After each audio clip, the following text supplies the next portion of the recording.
We're here with Bill Krause, a lifelong resident of Pottstown.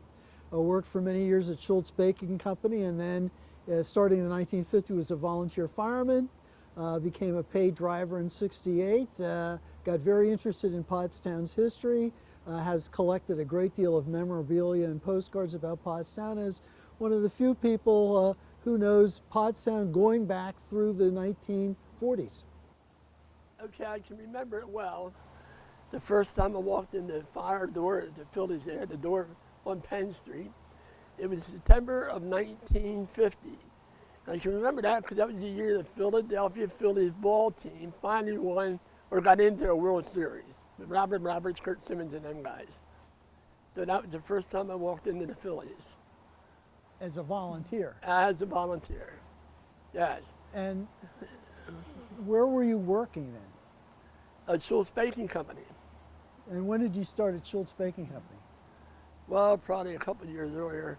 I'm not exactly sure, but it would be like 1948, 49. Okay, so you're working at Schultz Baking Company, walking to Phillies as a volunteer. Right. And how many years did you work at, were you a volunteer before you became a paid driver?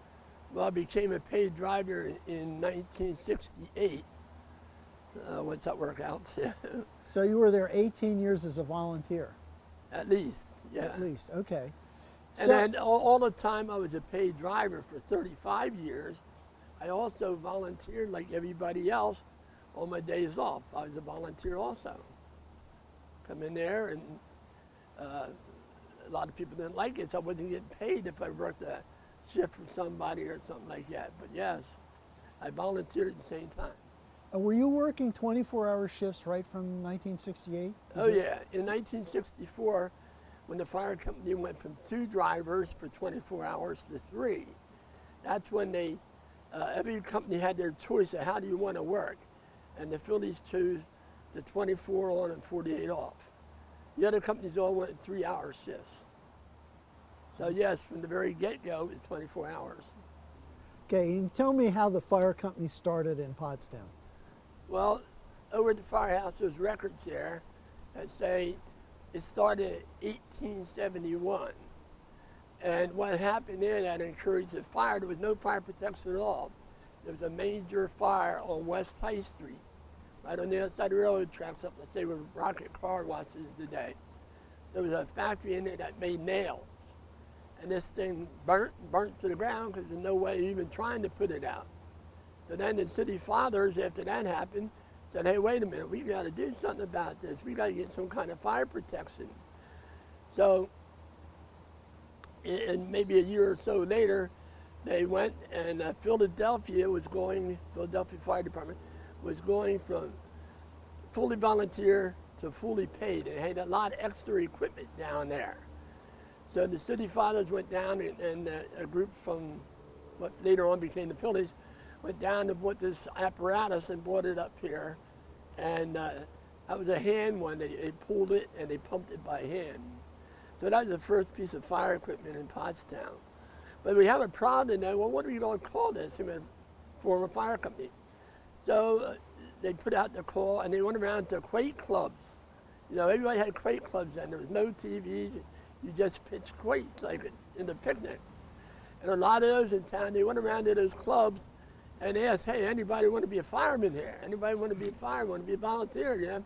And they got a group together. And then the next problem was, what are we going to call this? So they had a meeting and they took a vote on what we call it. And the first name was Goodwill Fire Company, and the second name put on there was the Phillies Fire Company. Well, the vote went in favor of the Phillies because this hand apparatus they brought up here already had Philadelphia Fire Company on the side. You're going to save a couple bucks on the paint job or whatever. Well, the ones that voted for the Goodwills were unhappy, and 11 days later, they went down there themselves, this group that wanted to be Goodwills, and they too bought a piece of hand equipment and brought it up here to town. So today yet, I was a little upset yet today, they can't catch us. We're 11 days older than the Goodwills. And that's how the fire department got started, according to the records over there. So the rivalry goes right back to the beginning. Absolutely. hardly missed a day. Okay, so you had the Phillies, you had the Goodwills. And where was the Phillies originally? Down on King Street, if you know where the Salvation Army building is today, right across the street. For years, Dr. Friedberg, I think his name was, had an eye doctor thing in there. Yeah, they actually started in that building. And in 1885, that's when they came up here and built the building that's there today at Chestnut and Penn Street. And Goodwills was down by the railroad tracks, right from the Yes, beginning on, yes. on Hanover Street. Yeah, I don't know what year that was built down there, but that's right, yeah. And then when did the next fire company come along? Well, Empire would have been the third company in town then, and their building has always been, as far as I know, right there at Chestnut and Penn Street where they are today. And I forgot to check that date myself, but it was probably in the 1890s that they came aboard. And then the last fire company's North End. fairly recent, Well, comparatively, comparatively. 1950, North End got a group of guys together out there in the North End, like Howard Cullum, Howard Moyer, and those guys. Anyways, they formed the company in 1950, did all the paperwork, all that kind of stuff. Did not get any equipment to go into service until 1957, when Pottstown, the borough of Pottstown, bought them a pumper for out there, a fire pumper, a Maxim truck. And so how old is that building up there? Well, it was built somewhere between 1950 and 1957. I'd say probably around 55 it was built, something like that. And when did the borough start paying the drivers? Well, we tried to find that, and we can't come up with any kind of a real number, but it had to be in the 1930s for sure. I see. Okay. Maybe mid-1930s somewhere. And when would you say were the glory days of the fire companies where you had the maximum number of people participating? Oh yeah, I would say, like so much here in Pottstown, the best days were in the 50s and the 60s. And that would go for the whole town, for everything, in my opinion, and the fire department. Yeah. And how are the fire companies doing now? They're all hurting. You hear all kind of numbers, and some are right, some are wrong. But there's just the day to volunteer is going fast. Yeah, unfortunately. See, what really happened, the big hit came, a lot of us, we had all these big industries in town. A lot of people worked in town, more than even lived in town. Yeah. And fortunately, a lot of these companies were good enough to let their firemen go if they're working, and they're able to run out the door without busting up some kind of assembly line or something. They would leave them go. I mean, Dana was big for that. Bethlehem Steel was big for that. They would let these guys go to play firemen if it was during the day when they were working, or night, whenever it was. They would leave them go. And all in down in Sulsa, those guys get running out the door, you know, and yeah. So, switching from fire companies to your interest in Pottstown history, when did you start getting interested in Pottstown history? When I was in middle school, junior high as they called it then, and out on North Franklin Street, beautiful building, there was a teacher by the name of Walt McCurdy. He's a history teacher. Uh-huh. And every Wednesday, you had clubs, so-called clubs. Every student had to have one of these clubs, some kind of different, instead of regular school. You could have been in the band, you could have been in the chess club and all that kind of stuff. You had to have a club. And the one I picked was run by Mr. Walt McCurdy, nice guy, very good. And it was called Know Your Town Club. And what he would do, he would make arrangements, and there was a lot of businesses in town. Small business too, in the alleys, there were alleys, they were stuck in the alleys here and there. He would make arrangements for these various businesses to bring a group of kids there on Wednesday afternoon to tour the place. And guess what, in the old days, we had to walk. oh my gosh. And in town, like I said, there was a lot of small businesses, but we went to the big ones too, the Smiths, the Sulsas, and Levin Goods, that kind of stuff. very interesting, and that's how I got interested in Pottstown. And was Schultz your first job in Pottstown? Yes, yes. And when did Schultz close down? Oh, we had a 30th day of the day's time, but I'm going to say it was 68. So it was about the time you started working full-time at Fully's as a driver. Well, that's why. That was the reason. Yes. I see. Yes. I see. So when did you start your postcard collection? Around that time, really, in the late 60s or so, got an extra dollar or two to get by a postcard and that kind of stuff. And yeah, around late 60s, And where did you find them? all over the place. This is before the internet, too. You know, flea markets, antique shops, and just anywhere you could. And when did you get involved with the Historical Society? That was an anniversary present from Susie's mother to myself and Susie, lifetime membership. That's how we got the lifetime membership thing. And she was living over here in Summit Court at the time, probably mid-60s. Yeah, And you've been an active member ever since. yes. And what have you been collecting at the Historical Society over the decades? What have they been collecting? Yeah. Oh, they take anything that's Pottstown related for sure. And they have the room. It's not to run out of room really, but you know, that kind of stuff down there. Items that. Another thing in that time period, 50s, 60s, a lot of these businesses in town and all the businesses gave out souvenirs all the time. Pencils with their name on it. Cloverleaf Dairy back then, it seems like they gave out all kind of stuff. Bottle caps with their names on and all kind of collectible items. Levitt's had ashtrays with their name on and that kind of stuff. So yeah, And so you have a collection of all that stuff? I have a pretty good collection of that stuff, yes. 2 of those rubber tubs full of small Pottstown memorabilia. And a good collection of another thing that was really great for town, and I thought one of these days somebody like yourself would go into this, the Pottstown on Parade, the magazine. Excellent magazine, come out 4 times a year, summer, fall, winter, spring, and it was a pictorial book, and a lot of candy shots there. John Paul Jones would run around with his camera and taking shots you didn't even know he was taking, especially at sporting events.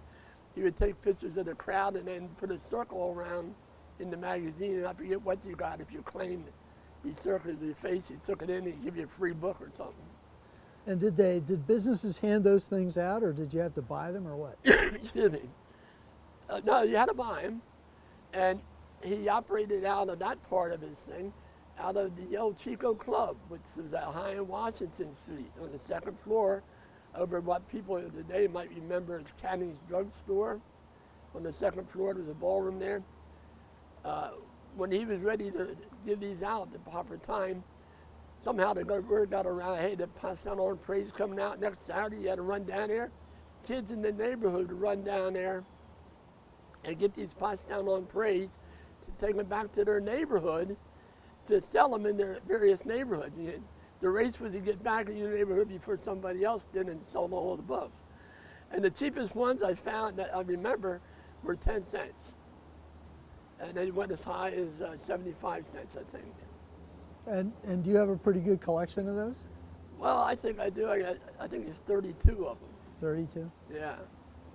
And they're really good, you know. He took his camera like PCTV does, you know, and go in various things like Dana and plants and schools and all, and got shots in there. It's a real good book to have Pottstown history, get Pottstown history out of. Yeah. John Paul Jones was the guy. Did most of it by himself. So is there anything else you'd like to talk about that we haven't brought up yet?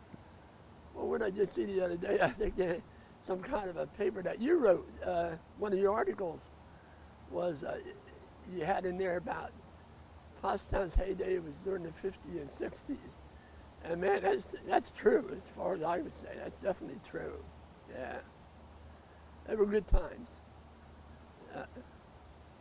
Okay, let's talk about some of the dairies that Pottstown used to have. So let's start off with Lemon Goods. Well, small businesses in general. Pottstown lived by the small businesses in the alleys as far as dairies, we had two actually in town, and that was Cloverleaf Dairy right back here at 3rd and Hanover, and Lemon Good Dairy at Chestnut and Washington Street.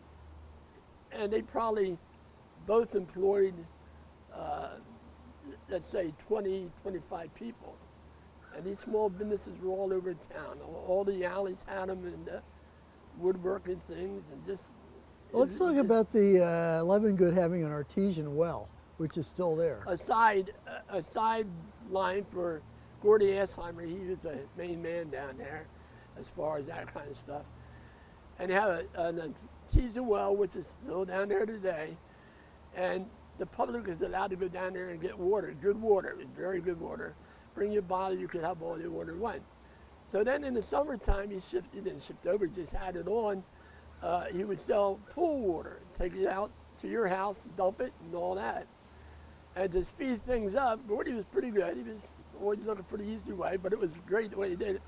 He put an above-ground pool on the 3rd floor of the building now. And then they'd run this artesian well with a float on up there like your toilet, fill that thing up and shut off automatically. So that when he came back with his empty truck, he had fixed piping come out the side and down to the perfect spot where his top ender was for his tank. And he lined it up there, and then he would dump that load. There was just enough air to fill that tanker. And then he'd go away, and that was shut off and automatically start filling up there again when he come back. So he didn't have to wait to get it filled up there. It'd come down in this truck by gravity. And am I correct that that's fairly recent? They were still filling tanker trucks. The other summer they were, yeah. I didn't know about this summer. I don't remember seeing any. But yeah, it's recently he was doing that. And the other one was Cloverleaf? Cloverleaf back here in the alley, Krause Alley as they call it, because people knew the Krause too, but all the Krause worked back there. Yeah. And did they have a restaurant as well? Oh yeah, they had a very nice restaurant. The restaurant faces Beach Street. The building's still there today, right next to the corner store. And again, going back to the 50s and 60s, they made money back here with the people that came into town and stayed here. That's how we got a lot of apartments in here and rooming houses. People come from Pottsville and all over, stay here in Pottstown, work here all week and go home on the weekend. So the first thing a lot of them would do, they probably like to drink a lot, so they couldn't even trust themselves. They go to a restaurant like Cloverleaf, and they come up and they pay the clerk and get a card. This was worth, say, $50. And when he went back there every day to eat or whatever, he punched it out. And that guaranteed him he would at least be able to eat the entire week. If you drank the rest of it up, you could still eat. Yeah, and they did a good business on that, yeah. And that's the kind of people went back there, the ordinary worker that worked in the businesses in Pottstown. Very good, and the food was good too, yes. So they were the only dairies. Now, of course, we had some good bakeries in town. Of course, I'm a big Schultz man myself. That was at Walnut and Warren Street, where the club is down there right now. And we employed all together, counting the drivers that went door to door and the drivers that went from store to store, counting those guys in. And we had right around 300 people all the time when we were at our peak. Wow. We worked three shifts a day, 7 days a week. Kept those machines running. Did you actually deliver bread to people's houses? I personally did, but yeah, we had a lot of trucks do that. You just hop in and out of the truck all day? Just like the milkman did, you know, and what else? The pretzel man and the butcher, they all did that in the old days. So, sure, they brought everything to your door. You didn't need no drones or anything. Yes, and so those bakeries, and then the other beautiful and good one is Princess Bakery on South Hanover Street. South Washington Street. Then they had bread there that was awesome bread. Yes, and they did a lot of business out of that little bakery. It's run mostly by the Prince family, and they did an excellent job about it. And it's a shame that bread's not around anymore. Where did people park when they went to Prince's Bakery? You could be down. I get done at Sources at 5 o'clock Sunday morning, and the first thing I would do before I go home, I'd run down there and get some Vienna bread and cold cuts.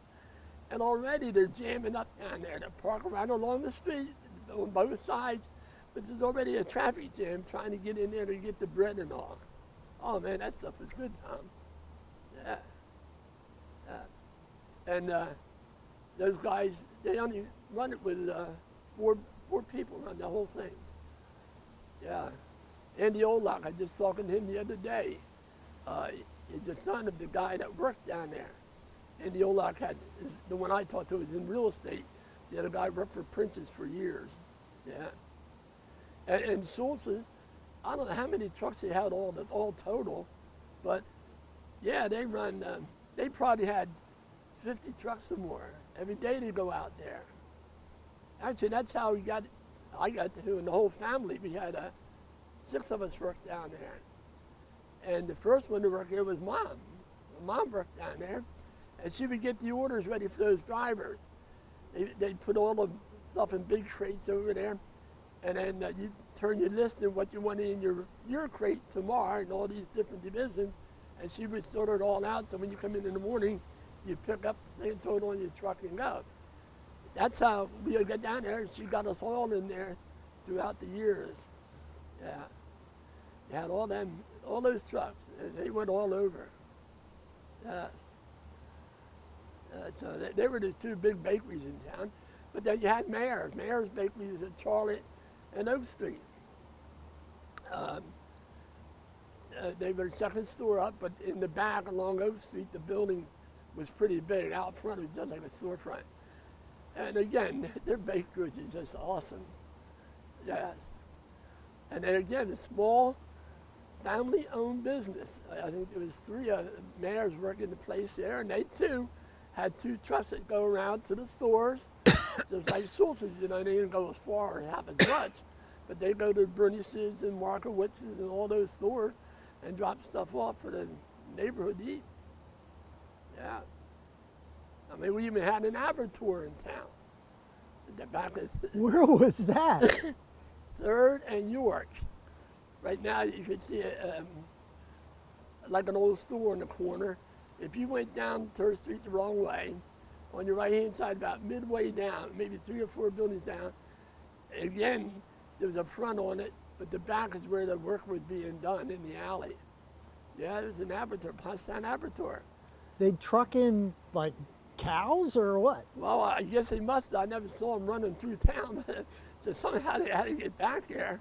Yeah, and they butcher them up down there.